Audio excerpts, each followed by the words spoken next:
Hello, dear students. I'm your teacher, Kiran. Today is 8th of July, and you're watching A to Z Learning. Today, I'm going to teach you Economics of Standard 9, Chapter 1. Here, we will cover three important topics. So, let's start. Advantage of spreading electricity in Palampur. See, Palampur एक village है और वहाँ electricity काफ़ी develop है। That means कि बहुत ज़्यादा areas में फैली हुई हैं। छोटा सा छोटा जो हट जैसे भी एरियाज़ हैं वहाँ पे भी इलेक्ट्रिसिटी है।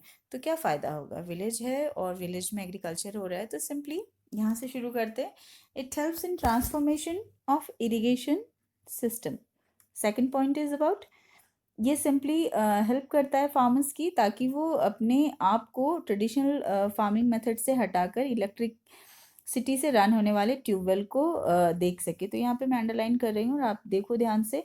It helps farmer to shift traditional Persian will, please इसको अंडरलाइन कर रही हूँ और आप भी नोटिस करो कि जो ट्रेडिशनल वे में जो इरिगेशन के लिए पर्सियन वेल आपने नोटिस किया होगा ना, वेल कुएं वगैरह में लगे होते हैं जिनके थ्रू वाटर को ड्रॉ किया जाता है और फिर अपने जो है इरिगेशन पर्पस के लिए इस्तेमाल किया जाता है।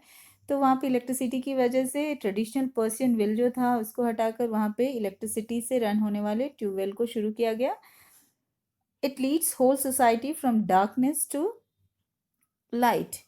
सिंपली वहाँ पे जो पूरी सोसाइटी थी वो डार्कनेस से जो है लाइट में आ गई। दैट मीन अंधकार से प्रकाश की ओर। वैसे तो जब आप इसको पढ़ रहे होगे तो आपको बहुत सारे इश्यूज वहाँ मिलेंगे। बहुत से ऐसे छोटी इंडस्ट्रीज चलाई जा रही थी, जैसे जगरी मेकिंग वहाँ हो रहा था, या फिर इस तरह की छोटी छोटी चीज़ें और भी कंटिन्यू हो रही थी। छोटे छोटे इंस्टीट्यूट थे, कंप्यूटर सेंटर्स चलाए जा रहे थे, तो वो इलेक्ट्रिसिटी की हेल्प से ही चल रहे थे। यहाँ पे बस मैं इम्पॉर्टेंट कुछ टॉपिक कवर कर रही हूँ ताकि मैं थोड़ा जल्दी आगे बढ़ सकूँ इस लॉकडाउन पीरियड में।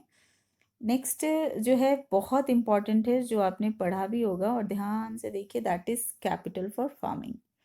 कैपिटल मीन्स जब आप जैसे मैंने आपको इससे पहले वीडियो में आपको बताया है, शायद प्रीवियस वीडियोस, शायद प्रीवियस सेकंड लास्ट होगा या क्या, या आप देख लेना कि कैपिटल जो है उसमें मैंने आपको बात की है, फिजिकल कैपिटल, फिक्स्ड कैपिटल की चर्चा की है।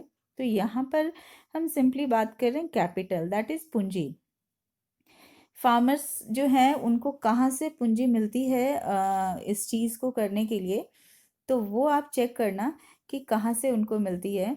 कि कैपिटल फॉर फार्मिंग उनको लेने के लिए जो है सिंपली दो भाग में यहाँ भी हम लोग देखेंगे कि वहाँ भी जैसे जो कुछ ऐसे हैं जो छोटे फार्मर्स हैं, लैंडलेस लेबर्स हैं, और कुछ जो हैं जो रिच फार्मर हैं, जिनको हम बोल सकते हैं कि लार्ज एंड मीडियम फार्मर्स भी बोल सकते हैं।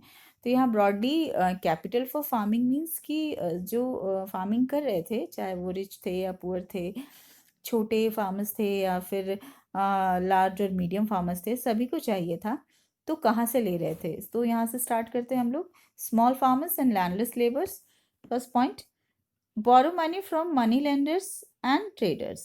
ये सिंपली बोरो उधार लेते थे, मनी लेंडर्स यानी जो पैसे देते थे, या फिर जो बिजनेसमैन होते थे, व्यापारी होते थे, उनसे वो पैसे लेते थे। क्योंकि अच्छा क्यों, ये तो मैंने आपको बताया कि आप सोच रहे हो क्यों लेते थे। क्योंकि वो जो प्रोड्यूस करते थे, उनके पास ज़मीन का टुकड़ा होता था, वो बहुत छोटा होता था और इतना प्रोड्यूस वो नहीं कर सकते थे कि अपनी फैमिली की ज़रूरतों को फुलफ़िल करने के बाद वो उसे सेल करें और उनके पास कुछ बचे।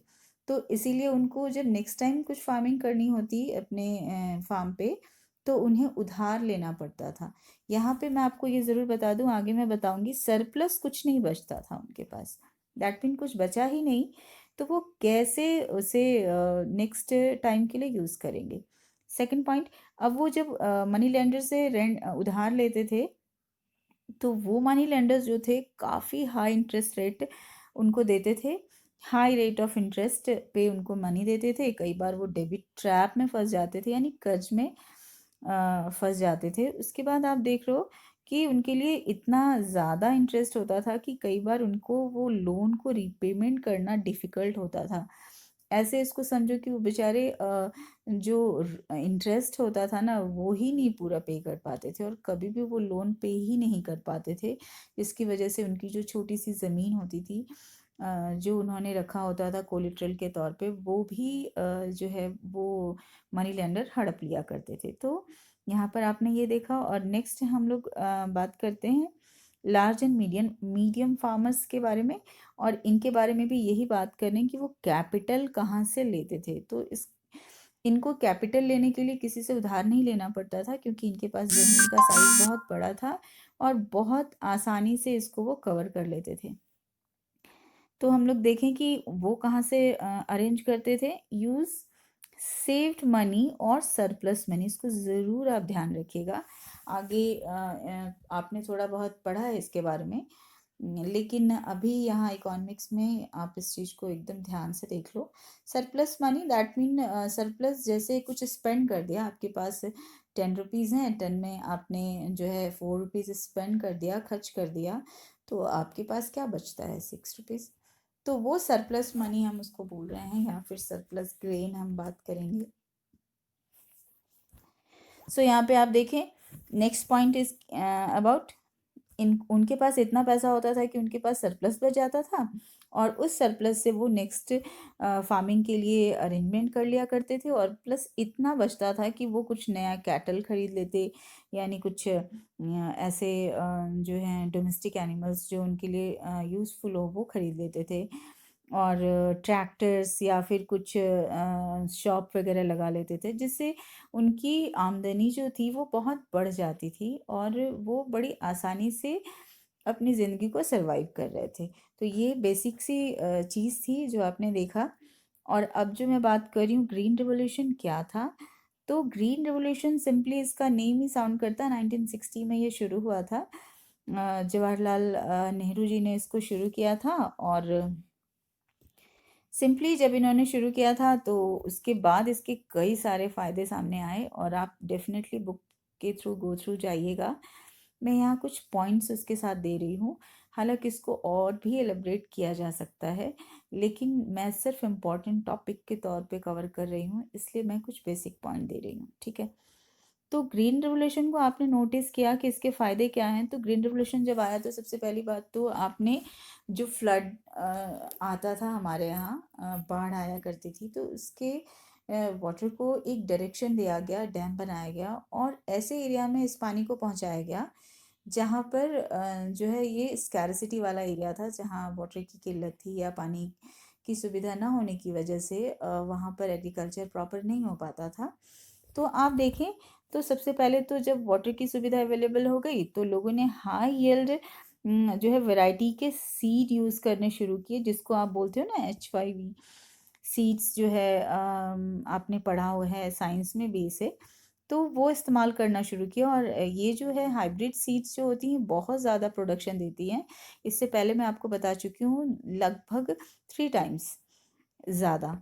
तो यहाँ पे आप देखें कि जब पहली बात उन्होंने हाई जो है क्वालिटी ऑफ शीट शुरू किया यूज़ करना, और दूसरी चीज़ आप नोटिस करो कि इरिगेशन सिस्टम इतना इन्हेंस हो चुका था कि क्रॉप प्रोडक्शन बढ़ गया। अभी यहाँ पे मैं कुछ और ऐड कर दूँ कि इरिगेशन सिस्टम अच्छा हो जाने की वजह से, डैम बन जाने की वजह से जो है बहुत सालों भर जो है इरिगेशन की सुविधा अवेलेबल थी, जिसकी वजह से सेम पीस ऑफ लैंड से आप मल्टीपल क्रॉपिंग कर लेते थे। इससे पहले वीडियो में मैं आपको बता चुकी हूँ कि एक ही पीस ऑफ लैंड से 3 या 3 से ज़्यादा फसल पूरे साल में वो प्रोड्यूस कर लेते थे। तो ऑब्वियस है फिर बहुत ज़्यादा क्रॉप का प्रोडक्शन शुरू हो गया। नेक्स्ट आप देख लो कि higher yield enables farmers to sell the surplus food. फिर से आप देख लो यहाँ पे सरप्लस फूड, और आगे मैंने आपको बताया था सरप्लस मनी।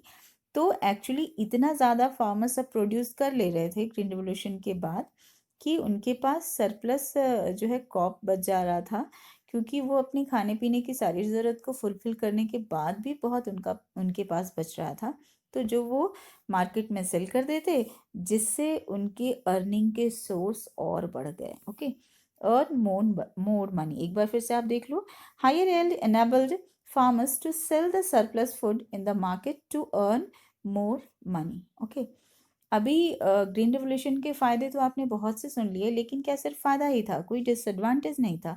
नो, डिसएडवांटेज भी था। और आप देखें कि डिसएडवांटेज क्या था। तो डिसएडवांटेज सिंपली ये था कि ये सबसे ज़्यादा तो ये था कि वो उस एरिया में इसके वाटर को पहुंचाया गया जहाँ पर वाटर की स्कैरसिटी थी, और स्कैरसिटी होने की वजह से आप अनवांटेड तरीके से जब पानी आपको मिल गया तो आपने वैसी ज़मीन पे भी पानी डालकर प्रोड्यूस करना शुरू किया। जैसे मैं यहाँ एग्जांपल ले लूँ कि राजस्थान हमारा डेजर्ट है, और वहाँ पर जब एक्सेसिव वाटर पहुँच गया डैम के थ्रू, तो लोगों ने अपने उस ज़मीन पे बहुत ज़्यादा वाटरिंग करके फसल को प्रोड्यूस करना शुरू किया। शुरू में तो फसल बहुत अच्छी हो भी गई, क्योंकि आप आर्टिफिशियली एक तरह से एनवायरनमेंट क्रिएट कर रहे थे, लेकिन इसकी कई सारी प्रॉब्लम्स भी सामने आई, जैसे वाटर लॉगिंग की समस्या, क्योंकि उस ज़मीन को आदत नहीं है उतनी ज़्यादा पानी को लेने की, तो उनको ये प्रॉब्लम शुरू हो गई, और ज़मीन में जो है अल्कैलिनिटी बढ़ गई, सलाइनिटी बढ़ गई। तो बहुत सारी चीज़ें होती हैं, क्योंकि एक जो नेचुरल हैबिटाट वर्ड आपने सुना है, पढ़ा है कि नेचुरल चीज़ें जो होती है वैसे ही बनी होती है, बट ऐसे अनवांटेड तरीके से अगर हम किसी को नए ज़्यादा प्रोडक्शन के लिए या फिर किसी प्रॉब्लम को दूर करने के लिए शुरू करते हैं, तो उसकी कुछ नई समस्याएं भी सामने आती है। उसी को हम डिसएडवांटेज के रूप में देख रहे हैं कि ग्रीन रेवोल्यूशन के फायदे बहुत से थे, लेकिन कुछ डिसएडवांटेजेस भी थे। तो उन डिसएडवांटेज में आप देख रहे हो, पहला, loss of soil fertility due to increase use of fertiliser. एक तो आपने उस जमीन पे एक ही ज़मीन पे आप मल्टीपल क्रॉपिंग कर रहे हो। पहले चूंकि इरिगेशन की सुविधा नहीं थी, तो आप एक फसल लगाते थे साल में, लेकिन अगर आपको इरिगेशन की सुविधा मिलने लगी है अच्छी, तो आप बहुत ज़्यादा सालों भर फसल लगाते हो, और उसके लिए सॉइल तो उतनी फर्टाइल नहीं है, तो आप उसके लिए केमिकल फर्टिलाइज़र डालते हो, और केमिकल फर्टिलाइज़र आपके सॉइल की फर्टिलिटी को डिस्ट्रॉय करता है। Next point, due to over use of chemical fertiliser lose जो है हो जाती है सॉइल की फर्टिलिटी। और third point, chemical fertilisers dissolve in the ground water and polluted. जब हम डाल देते हैं, तो ये धीरे धीरे ग्राउंड वाटर को जो है वो पॉल्यूट करता है, और ये पॉल्यूशन आपके वाटर टेबल जो कि नीचे है वहाँ तक पहुँचकर आपके पानी को जो है ख़राब कर रहा होता है, पॉल्यूट कर रहा होता है। That's it. आज के वीडियो में बस इतना ही, मैं और आगे नहीं बढ़ा रही हूँ। आपके पास कोई क्वेरी है, कोई ऐसे टॉपिक हैं जो आपको लगता है कि डिस्कस किया जाना चाहिए, वो आप कमेंट करके बता दो। और वैसे मैं खुद ही उन टॉपिक्स को ही ले रही हूँ जो बहुत ज़रूरी है, नॉट ओनली आपके 9 के लिए, ये टॉपिक्स 10 के लिए भी बहुत ज़रूरी हैं। तो मैं वैसे ही टॉपिक कवर कर रही हूँ, कम से कम इस लॉकडाउन तक मैं रेगुलर आपके लिए वीडियो दूंगी, क्योंकि स्कूल खुलने के बाद भी एकदम सारे टॉपिक को कवर करना हमारे लिए मुश्किल होगा, और आपके लिए भी। So thank you, bye.